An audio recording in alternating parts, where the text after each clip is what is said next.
अस्सलाम वालेकुम, कैसे हैं आप और कैसी जा रही तैयारी जनाब। आज हम बात करेंगे पाकिस्तान अफेयर्स की और पाकिस्तान अफेयर्स के पास पेपर्स की। आज हम कम से कम जो है ना वो 4 से 5 क्वेश्चंस की आउटलाइन जो है वो चेक करेंगे और देखेंगे कि उन पे क्वेश्चन किस तरह से अटेम्प्ट हो सकता है। अगर आप पेपर्स के स्ट्रक्चर को 2016 से लेकर 2023 तक जो है वो आ रहे हैं, उसमें अगर आप इसको फॉलो कर रहे हैं तो आपको यकीनन इस बात का पता होगा कि जनाब 1 से 2 क्वेश्चन लाजमी जो होते हैं ना वो प्री पार्टीशन के होते हैं। उसके बाद जो बाकी क्वेश्चन होते हैं वो पोस्ट पार्टीशन से रिलेटेड होते हैं। तो प्री पार्टीशन के अंदर जो सबसे ज़्यादा जो चीज़ पूछी जाती है ना वो या तो इकबाल से होती है या रिलेटेड होती है, या फिर कायद आज़म से रिलेटेड होती है, या फिर जो सबसे ज़्यादा अहम है वो ये होते हैं, वो हमारे से पूरी टाइमलाइन पूछ लेता है कि भाई हमें पूरी टाइमलाइन बताएंगे हो जो थे ना Pakistan, not Pakistan but Muslim was how the Muslim was separate identity in the सब कॉन्टिनेंट। ये बहुत अहम क्वेश्चन है, ठीक है, हम इसको देखेंगे। और दूसरा हम देखेंगे कि कौन कौन से हमारे तारीख के अंदर ऐसे एग्रीमेंट्स हुए हैं डिफरेंट नेशंस के साथ, हमारे नेबरिंग कंट्री के साथ, जिसका हमारे पाकिस्तान के ऊपर बड़ा ही जो है ना वो इम्पैक्ट आया है। फिर हम ये देखेंगे पाकिस्तान की फॉरेन पॉलिसी का जो बहुत अहम क्वेश्चन है, ये तो पाकिस्तान फेयर के अंदर आता ही आता है ना यार, कि पाकिस्तान की ये पॉलिटिकल साइंस में भी आता होता है, ठीक है, कि पाकिस्तान की जो फॉरेन पॉलिसी है वो डिपेंडेंट है, वो इंडिपेंडेंट नहीं है, वो बेस करती है इमोशंस के ऊपर, वो बेस रैशनैलिटी के ऊपर बेस नहीं करती है। तो ये बहुत अहम क्वेश्चन है, आज हम इन तमाम को देखेंगे। तो इन क्वेश्चंस के अंदर ये पूरे जो क्वेश्चंस हैं इनकी मैंने आउटलाइंस बनाई हुई है, ठीक है। तो आउटलाइंस को हम देखेंगे और आपने क्वेश्चन जो है ना वो मुझे सॉल्व करके बताना।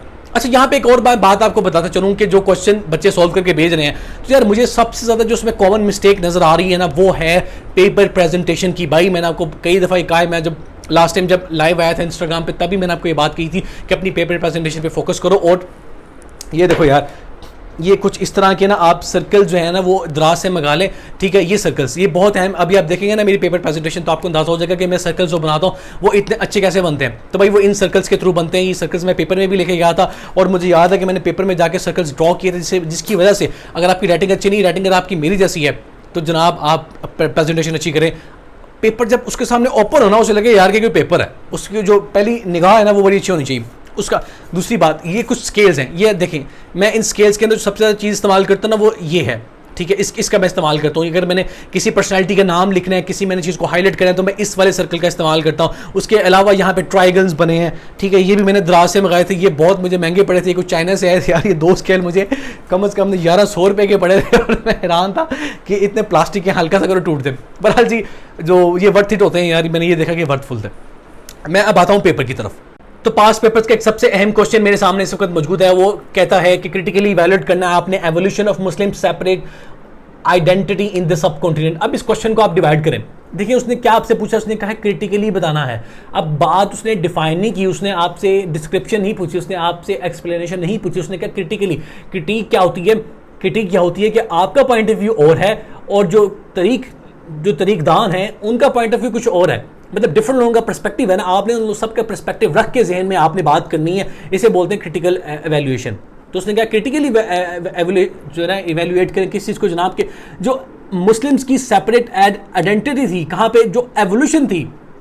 एवोल्यूशन का जब वर्ड आ जाए ना, एवोल्यूशन का वर्ड खुद डिफाइन कर रहा है कि जनाब वो टाइमलाइन की बात कर रहा है। एवोल्व होती है ना चीज़ें, इवॉल्व होती हैं, जब इवॉल्व होंगी तो टाइमलाइन तो अपने आप आएगी ना। तो एवोल्यूशन जो थी मुस्लिम आइडेंटिटी, सेपरेट आइडेंटिटी की सब कॉन्टिनेंट में, उसको आपने क्रिटिकली इवेल्युएट करना है, ये उसने आपसे पूछा है। और अगेन जो है ना हम सबसे पहले क्या करेंगे, सबसे पहले हम जनाब इसका इंट्रोडक्शन लिखेंगे, ठीक है। और इंट्रोडक्शन के बाद जो दूसरी हमारी हेडिंग होगी वो होगी जनाब evolution of Muslim separate identity in the सब कॉन्टिनेंट, ठीक है। ये आपने इस क्वेश्चन के अंदर से ही उठा लिया। उसमें सबसे पहले आपने बात करनी है जो सबसे पहले हमारे रिफॉर्मर थे, एंड ही वाज मुजद्दिद अली अफसानी। इसके बारे में लिखा हुआ आपने एज ए रिफॉर्मर आपने बताना। अच्छा, खाली आपने नाम नहीं लिखना, जो हेडिंग्स होती हैं उनमें आपने खाली नाम नहीं लिखना होता, छोटी छोटी एक जो है ना 2 वर्ड्स की हेडिंग कभी भी नहीं बनानी आपने। अगर आप बना रहे हैं उसको चेंज कर लें। ये देख रहे हैं ये सारी हेडिंग्स जो हैं ये पूरी लाइन की हैं कि वो बंदा हेडिंग ही पढ़े, एग्जामिनर हेडिंग ही पढ़े तो समझ आ जाए कि पूरी पैराग्राफ के अंदर क्या लिखा होगा, ठीक है। तो मैंने बताया जनाब कि मुजद्दिद अली अफसानी एज ए रिफॉर्मर।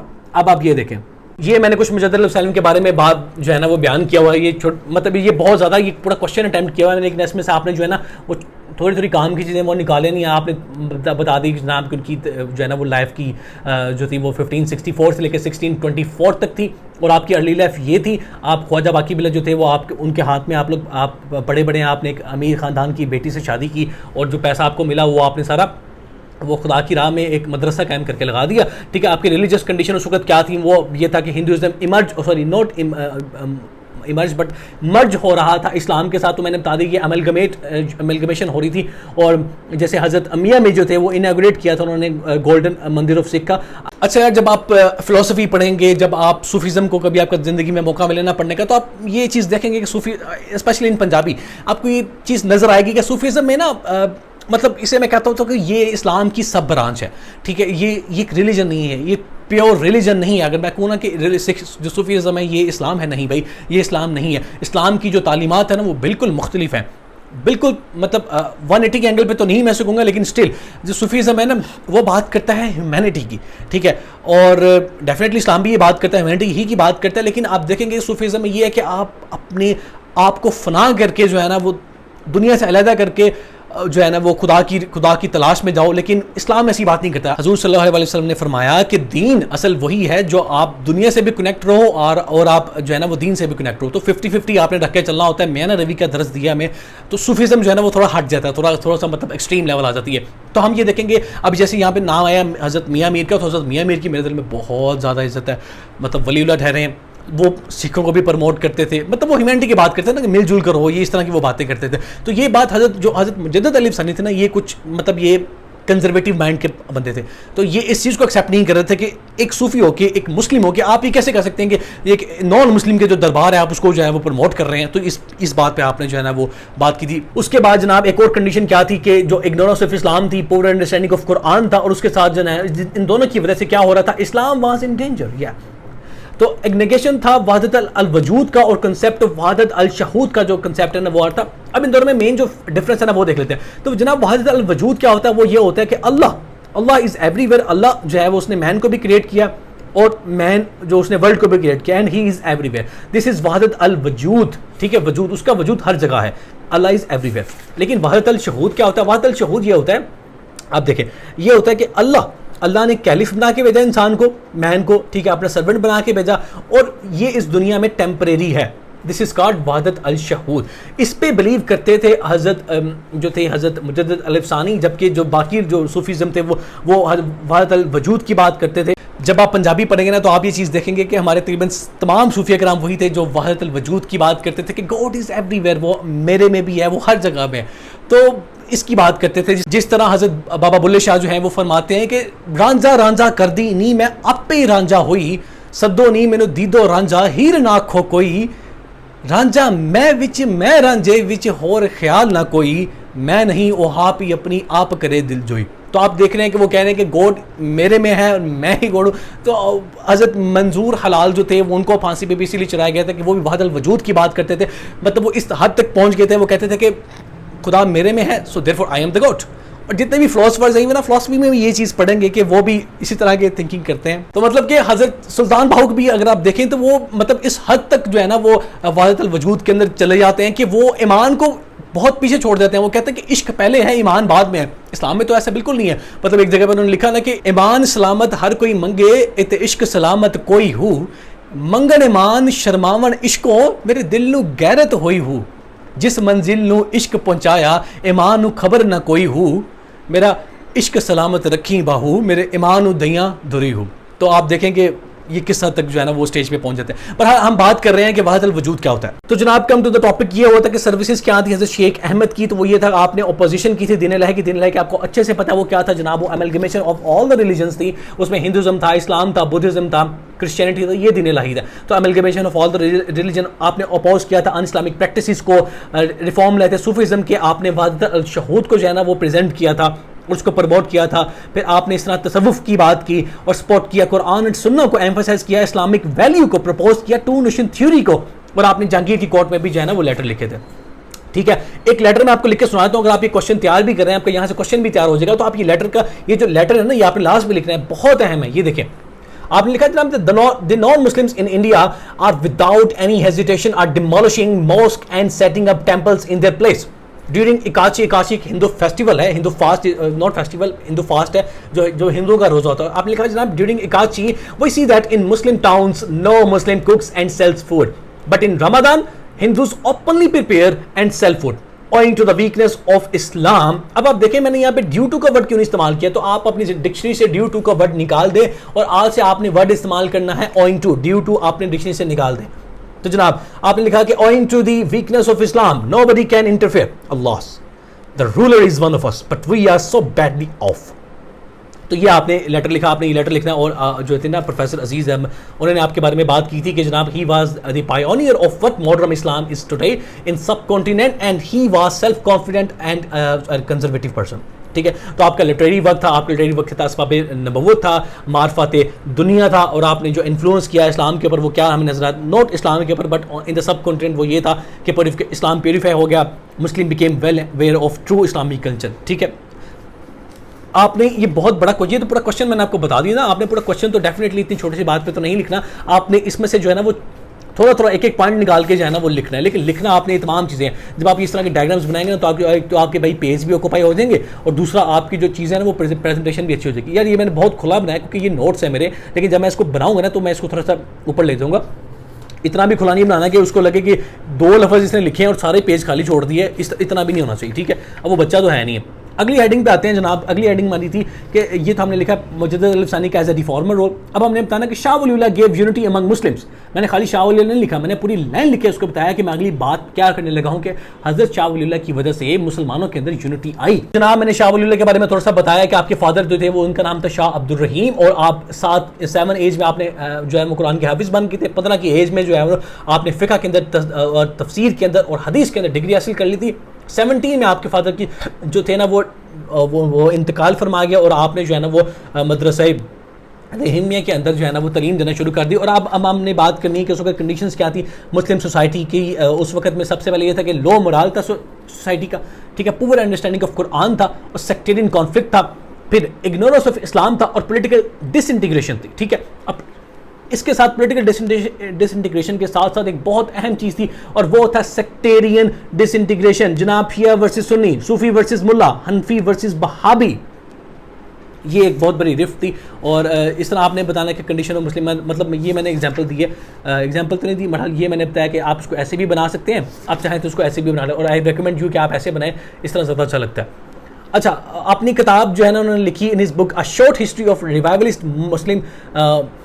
अच्छा जनाब अपनी जी एक किताब के अंदर जो है ना मौलाना मदूदी साहब ये बात करते हैं, और किताब का नाम क्या, a short history of revivalist movement in Islam. इसके अंदर आपने बात की है ये तमाम चीज़ें जो आपको नज़र आ रही हैं, उसमें आपने फिगर देखी, ये बात की कि उस वक्त फिगर ये था जिसमें मुसलमान जो थे वो आपस में डिवाइड थे। एक मुसलमान होने के साथ साथ वो डिवाइडेड कितने ज़्यादा थे आपने परसेंटेज बना के जो है ना फ़ौरन बता दिया। उसके बाद आपने बताना कि इसकी सर्विसेज क्या थी। हज़रत शाह वली अल्लाह की वो रिलीजियस रिफॉर्म लेके आए, ठीक है, और रिलीजियस रिफॉर्म के अंदर आपने थोड़ा सा बता दी, क्रूसेड किया आपने सेक्टेरिज्म के खिलाफ, आपने ट्रांसलेशन की कुरान की। सबसे पहले बहुत अहम MCQ जो आपको MPT के अंदर आना ही आना है कि पर्शियन लैंग्वेज के अंदर सबसे पहले कुरान की ट्रांसलेशन किसने की, वो हज़रत शाह वली अल्लाह ने की थी। आपने री इंट्रोड्यूस किया किसको, जनाब इस्तिहाद को। जनाब इस्तिहाद की बात करते हैं, जितना एम्फसाइज हज़रत शाह वली अल्लाह ने किया है उतना एम्फसाइज पूरी तारीख के अंदर किसी बंदे ने नहीं किया। उसके बाद सिर्फ जो किया है वो इकबाल ने किया है इस्तिहाद के ऊपर। और आज के दौर में इस्तिहाद इज़ द मोस्ट नेसेसिटी, मैं कहूँगा द मोस्ट एसेंशियल थिंग जो हम मुसलमानों को एज अ मुस्लिम करना चाहिए, और इट इज़ हाईली एसेंशियल। क्यों भाई देखो इस्तिहाद जो है ना वो आज के मॉडर्न दौर के अंदर इतना ही ज़रूरी है जितना आज के दौर में हमारा सर्वाइव करना। क्यों, आज के जो उस वक़्त के मुसलमानों के हालात थे आज वो मुसलमानों के हालात नहीं हैं। और जो इस्लाम है, इस्लाम हमें इस चीज़ की गुंजाइश देता है कि आप जो उलमा इकराम हैं और जो आज के जो मतलब पढ़े लिखे लोग हैं जो आज की दुनिया को भी जानते हैं और जो इस्लाम का भी जो है ना नॉलेज रखते हैं, वो एक जगह पे बैठें और देखें कि आज हम कौन कौन सी जो चीज़ें हैं वो चेंज करके, नोट चेंज मैं कहूँगा उसके अंदर रिफॉर्म ला के हम उसको बेहतरी की तरफ इस्लाम को आज के जो दौर जदीद है उसके अंदर किस तरह से इंप्लीमेंट कर सकते हैं। इसे बोलते हैं इज्तिहाद। मैं जब इकबाल का क्वेश्चन कराऊंगा आपके फिलॉसफी के अंदर भी, पाकिस्तान अफेयर्स के अंदर भी, तो आप देखेंगे कि इज्तिहाद इकबाल ने कितना ज़्यादा उस पर एम्फोसाइज किया, और ज़रूर आप जो है ना वो आने वाली वीडियोज़ में आपको ये देखेंगे। उसके बाद आपके सोशल रिफॉर्म्स है, सोशल रिफॉर्म्स में आपने जो है ना वो वर्क किया था फॉर मुस्लिम यूनिटी, और उसके बाद आपने talk about social reform, establish मदरसे रहीमी आपने कैम किया, फिर पोलिटिकल रिफॉर्म्स है आपकी। तो आप देखें रिफॉर्म्स मैंने एक रिलीजियस रिफॉर्म है, एक सोशल रिफॉर्म है, फिर आपकी पॉलिटिकल रिफॉर्म्स है, उसके बाद आपकी लिटरेरी सर्विसेज है, फिर आपकी इकोनॉमिक रिफॉर्म है। तो 5 चीज़ों में मैंने जो है ना वो आगे सब डिवीजन की हुई है। तो पॉलिटिकल रिफॉर्म में आपने मुगल कोर्ट को जो है ना वो लेटर लिखे थे, हज़रत तो मैं नहीं कहूँगा, बदल अहमद शाह अब्दाली को आपने ख़त लिख के बुलाया था कि जो इस वक्त मुसलमानों की खिलाफत है ना, खिलाफत तो मैं नहीं कहूँगा, मैं ये कहूँगा मुसलमानों का जो दौर है ना वो बरसगीर के अंदर कम हो रहा है और हमें किसी ऐसे बंदे की ज़रूरत है जो यहाँ पे आके मुस्लिम यूनिटी को आबाद कर सके और मुसलमानों को दोबारा से अपना मुकाम दे सके। तो आप अहमद शाह अब्दाली जो थे ना वो अफगानिस्तान से फिर आए थे और आपने जो है ना वो डिक्लाइन किया था कि मुगल जो डिक्लाइन कह रहा हूँ, आपने ट्रेस किया था कि कौन कौन सी कॉजेज़ हैं जो मुगल एम्पायर के डिक्लाइन का रीज़न बनी है। और आपकी जो किताबें हैं ना वो बहुत अहम है। हिज्जतुल बालिगा की बात करते हैं जिसके अंदर आपने सबसे ज़्यादा बताया था कि इज्तिहाद को हम किस तरह से दौर जदीद में इंप्लीमेंट कर सकते हैं। और दूसरी बात हिज्जतुल बालिगा के अंदर आप अगर आपकी ज़िंदगी में कभी आपका मौका मिले तो आई रियली रिकमेंड यू कि आप वो किताब पढ़ें। आपको असल में पता लगेगा कि शिया, सुन्नी, वहाबी और ये क्या होते हैं, देवबंदी, ठीक है, ये जितने भी हमारे यहाँ फ़िरका वारियत है ना, इनके पीछे रीजंस क्या हैं। हज़रत शाह वली अल्लाह ने इनका बहुत डिटेल के अंदर मुताला किया और जब आपने डिटेल के अंदर मुताला किया ना तो आपने ये एनालिसिस लगाया कि इनके दरमियान मसाइल, मतलब देखो ना ज़हनियत की बात है ना, किस किस तरह के मसाइल हैं। वो इकबाल बात करते हैं ना कि जो है ना मुसलमान खराफात में खो गई, उम्मत रवायात में खो गई। तो ये वही बात है कि इनके इख्तिलाफ़ात किस जगह पे जनाब के रफ़ा यदैन कहाँ पे करना है, कैसे करना है, हाथ खोल के नमाज़ पढ़नी है, हाथ कहाँ बांधने हैं, इन जगहों में इनके इख्तिलाफ़ात है।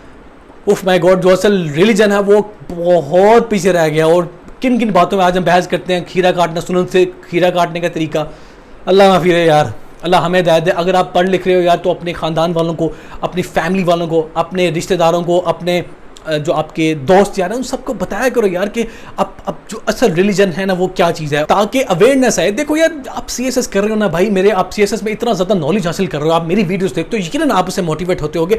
तो आप ये बात बताया करो। जब मैं सीएसएस कर रहा था ना, मतलब कर तो अभी भी रहा हूँ, मतलब जब मैं तैयारी में जब मैं तैयारी कर रहा था तो मेरे जो पर्सनैलिटी, कहते हैं पर्सनैलिटी आपकी ट्रांसफॉर्म हो जाती है। वो कैसे होती है कि जो चीज़ आप पढ़ रहे हो वो चीज़ आप अपने ऊपर भी इंप्लीमेंट कर रहे हो, वो चीज़ आपकी पर्सनैलिटी के अंदर नज़र भी आनी चाहिए, ठीक है। अगर आपसे कोई बात करे तो आपके पास एक पूरी आर्गूमेंट की लिस्ट हो कि भाई ये चीज़ें हैं जिनकी बना पर जो आज मुसलमानों के अंदर वो यूनिटी नहीं है। आपके पास पूरी डिटेल हो और डिटेल इन्फॉर्मेशन के साथ साथ आपके पास फैक्ट एंड फिगर्स भी हों।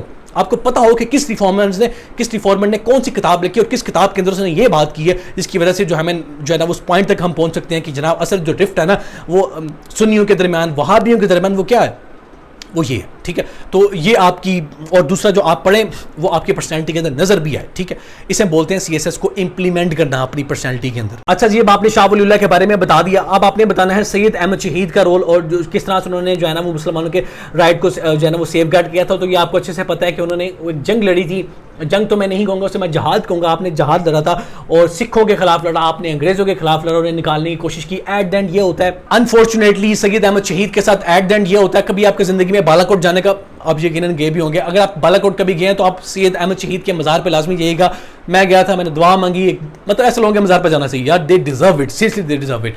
उन्होंने सिखों के खिलाफ और अंग्रेज़ों के खिलाफ जो है ना वो जहाद किया था और उस जगह पे जो बालाकोट वाला इलाका था ना वहाँ पे जाके आप अपना जो है ना वो घर बना लिया था। आप बहुत एक लंबा सा फासला तय करके कश्मीर वाले इलाके से होते हुए इस पॉइंट पर पहुँचे थे, ठीक है। और मतलब आपने सिंध वाला इलाका भी तय किया, मतलब जो पाकिस्तान है ना वो आपने ऊपर से नीचे गए, फिर नीचे से ऊपर गए और इस तरह से जो है ना वो बालाकोट को जाके अपना घर बनाया। लेकिन वहाँ पे ये हुआ कि वहाँ पे सिखों की हुकूमत थी उस जगह पे और सिख जो थे वो यूनाइट हो गए। उन्होंने जो लोकल कम्युनिटी थी उनको अपने साथ मिला लिया, जिसकी वजह से उनकी तादाद फिर बहुत ज़्यादा होगी और आप जो थे वो मतलब तादाद में कम थे, लेकिन आप लड़ते लड़ते शहीद हो गए। और आई सलाम पेश करता हूँ, मैंने आई सैल्यूट हिम कि उनकी आज एफर्ट जो है वो हमें नज़र आती हैं कि मतलब he was really a brave man. उसके बाद डेफिनेटली आपने बताना है सर सैयद अहमद खान के बारे में कि he provided a platform where Muslims can distinguish themselves, जिसे हम बोलते हैं अलीगढ़ यूनिवर्सिटी या आपसे अलीगढ़ मूवमेंट भी कह सकते हैं। मैं आपको सर सैयद अहमद खान के बारे में थोड़ा सा यहाँ पे बताता चलूँ तो आप ये देखेंगे, आपने बताना है कि 1817 से लेके 1898 तक जो है ना वो उनकी लाइफ थी और उसमें आपने क्या क्या किया था। आप उस वक्त कंडीशन ये थी, सर्कमस्टेंसेस क्या थे, जरा मिजरेबल कंडीशन थी मुस्लिम्स की, रिजर्वेशन ऑफ ब्रिटिशर्स था, उनकी रिजर्वेशन थी, उनकी शिकायत थी मुसलमानों के लिए और हिंदूज़ वर एवरीवेयर, बिल्कुल हर जगह पे हिंदूज जो थे ना वो छाए हुए थे। और अब हम बात करते हैं कि पॉलिसीज़ क्या क्या थी सर सैयद अहमद खान की। सबसे पहले थी कि आपने कहा था कि मुसलमान जो है ना वो पॉलिटिक्स से अलूफनेस होगी, मतलब पॉलिटिक्स में वो आप बिल्कुल भी शामिल नहीं होंगे। और उसके बाद आपने बताया था कि इंश्योर करेंगे फुल कॉपरेशन विद ब्रिटिशर्स और मतलब उसके थ्रू आपने जो है ना वो इसलिए फिर आपने जो है ना वो साइंटिफिक सोसाइटी का क्याम दिया, जिस साइंटिफिक सोसाइटी का सबसे बड़ा जो दो पर्पस थे वो क्या थे। वो एक था कि आप इन्फॉर्म किया जाए, ब्रिटिशर्स को बताया जाए कि इंडियंस जो मुस्लिम्स हैं उनकी क्या फीलिंग है, और दूसरा इंडियंस को बताया जाए जनाब कि ब्रिटिश सिस्टम किस तरह से वर्क कर रहा है और आपने क्या कैसे जो है ना वो उसको मजीद बेहतर करना है। उसके बाद आपने फोकस किया मॉडर्न एजुकेशन के ऊपर, फिर आपका अलीगढ़ मूवमेंट में आपने बताना है, उसमें आपने एजुकेशन बतानी है, रिलीजियस एजुकेशन रिफॉर्म्स सैयद जो लेके आए, फिर आपने बताना है पॉलिटिकल रिफॉर्म्स, फिर आपने रिलीजियस रिफॉर्म्स, इस तरह से करके ना आपने तमाम चीज़ों को बता देना है। उसके बाद आपने इनका पॉलिटिकल वर्क भी बताना है। पॉलिटिकल वर्क क्या है जनाब? पॉलिटिकल वर्क ये है कि आपने रिसाला लिखा तहजीबुल इखलाक, फिर आपने बताया असरारुल सनादीद के बारे में, फिर आपने रिसाला असबाब बगावत हिंद लिखा कि जनाब जो मुसलमानों ने और जो हिंदुओं ने, जो पूरे बरसगीर के लोगों ने मिल के 1857 के अंदर जो जंग आज़ादी हुई, तब ये जाके जो है ना, जब आपने बताया कि जनाब इसकी रीज़न क्या कि तब ब्रिटिशर्स को जाके ये रियलाइज़ हुआ कि उसमें हमारा भी बहुत कसूर था। उस म्यूटनी के पीछे सिर्फ मुसलमान नहीं थे, उसमें सिख भी शामिल थे, उसमें हिंदूज भी शामिल थे, उसमें क्रिश्चियंस भी शामिल थे, यहाँ के पूरी जो यहाँ की लोकल कम्युनिटी थी, नेटिव कम्युनिटी थी, वो सारी यहाँ की शामिल थी। फिर आपने टू नेशन थ्योरी के बारे में बात की, आपने बड़ी प्यारी बात की, there is no such thing as India as one nation, it is suppose that the different caste and creeds living in India become a nation. Can their goals be similar? In my opinion, it is impossible. And when it is impossible, then there can be no such thing as Congress. ठीक है, जो अमर काज़मी साहब है ना, वो अपनी किताब कंसेस history of Pakistan में जो सर सैयद के बारे में कहते हैं कि sir Syed thought that the parliamentary system of governance could suit a place where there were no difference of color, culture, race and religion. मैं बातों पे इख्तलाफ तो करता हूँ, लेकिन बहरहाल आपने पेपर में तो कहनी है यार, मतलब मॉडर्न दुनिया में ये चीज़ें नहीं देखी जाती हैं। पार्लियामेंट में अगर आप देखो तो सबसे बड़ी एग्जांपल आप अल्फाज तो याद होंगे कि dogs and Indians are not allowed. जब भी जो सब कॉन्टिनेंट के अंदर जब अंग्रेज़ों की हुकूमत थी तो उन्होंने लिखा हुआ था भाई, जब भी अपनी तमाम गैदरिंग के अंदर वो ये लिखते थे कि dogs and Indians are not allowed. और आज देखें बरतानिया का प्राइम मिनिस्टर कौन है? इंडियन, ऋषि सुनाक। बड़े बड़े ओहदों पर कौन बैठा हुआ है? पाकिस्तानी। लंदन का मेयर कौन है? स्कॉटलैंड का जो इस वक्त प्रेसिडेंट है, वो प्राइम मिनिस्टर है, वो कौन है? पाकिस्तानी।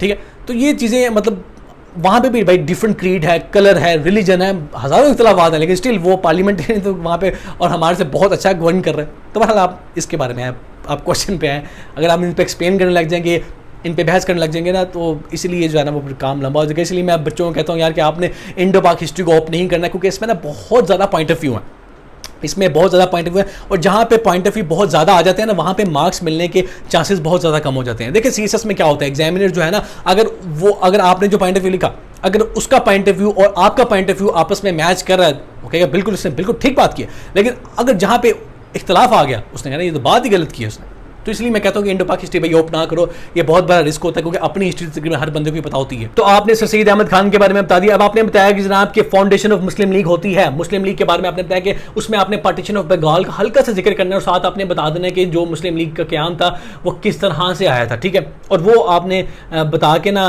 जो है ना शिमला कॉन्फ्रेंस शिमला डेपुटेशन के बारे में बता के आपने आगे आ जाना है कि मुस्लिम लीग जब बन गई, उस मुस्लिम लीग ने फिर क्या जो है ना फर्दर काम किया, और आप बताएंगे कि फिर उनको लेजिस्लेटिव असेंबली के अंदर किस तरह से जो है ना रिप्रेजेंटेशन मिली। और फिर 1945 के जनाब इलेक्शंस होते हैं, जिसके अंदर मुसलमानों को जो है ना वो कामयाबी मिलती है और हिंदुओं को अपने जो है ना इलाके में कामयाबी मिलती है, और हमें नजर आता है कि फिर अब जो है ना पाकिस्तान बन के रहेगा। और 1947 के अंदर पाकिस्तान बनता है, दुनिया के मैप पर उभर के सामने आता है। ये तमाम चीज़ें आपने लिख दी हैं, और देखिए मैंने 8 पॉइंट्स बनाए, अगर आप इसको थोड़ा सा एक्सप्लेन करने लग जाएंगे ना तो ये तकरीबन 10 बन जाएंगे। ठीक है, तो उसके बाद जो है ना आपने क्रिटिकल एनालिसिस लाजमी लिखना है। ये पाकिस्तान अफेयर्स का क्वेश्चन है, मैं आपको बार बार बता रहा हूँ, इसमें आपने कोई भी क्वेश्चन हो पाकिस्तान अफेयर का, आपने हिस्टोरिकल बैकग्राउंड और उसके बाद क्रिटिकल एनालिसिस 1 पेज का लाजमी लिखना है, उसके बाद आपने कंक्लूड कर देना है। ठीक है।